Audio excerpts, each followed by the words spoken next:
Welcome into your latest edition of Bulldog Blitz, everyone. And it's not quite time to sound the alarm on football season, but we are one step closer to week one with the Bulldogs starting their fall camp today. And it's either time to burst some pipes or find a few diamonds with the pressure of that week one game beginning to close in.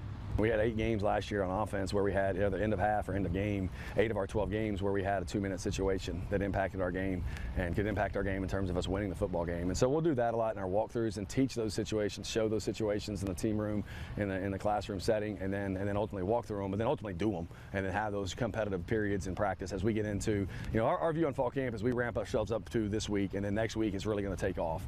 We're getting the plane off the runway here this week, and then we're going to amp it up in terms of our situations. And I think that's what your time in July gives you more time for fundamentals and techniques of your position, and then you hit the ground running with that in fall camp, but you can get to situations faster. A lot of excitement for sure.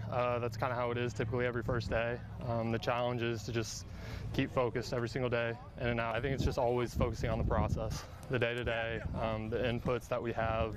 What are we doing at practice? Do we have good intent whenever we come to practice? Are we focused on getting better? Because if you focus on the wins, they're never going to come. But if you focus on the process and what you need to do to get there, they'll eventually come.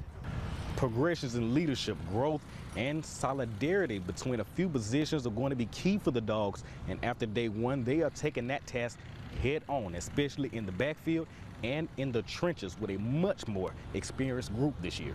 Yeah, every time I see number 3 run the ball, it's a good sign. When you see Marquise Crosby carry the football and he comes back to the huddle and he's getting another carry and another carry, it's a good sign for our football team and our offense.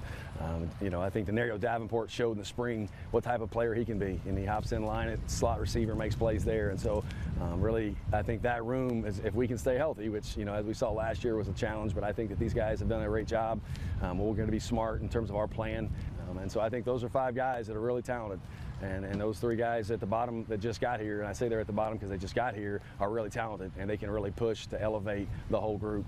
I want us to have one of the best defenses in the conference and potentially a top 25 defense in the nation, because I feel like we really have that. I feel like the way things are going and the way we're picking things up and how the pieces are meshing, I feel like we're at a part that we haven't seen in a long time. My freshman year, we went to the Independence Bowl and won against Miami, and it was a 10-win season, and you kind of see that same energy in the locker room now, and people are they're hungry, and it's not just clocking in, it's clocking in to get better. You know what I'm saying? You're really pushing for something.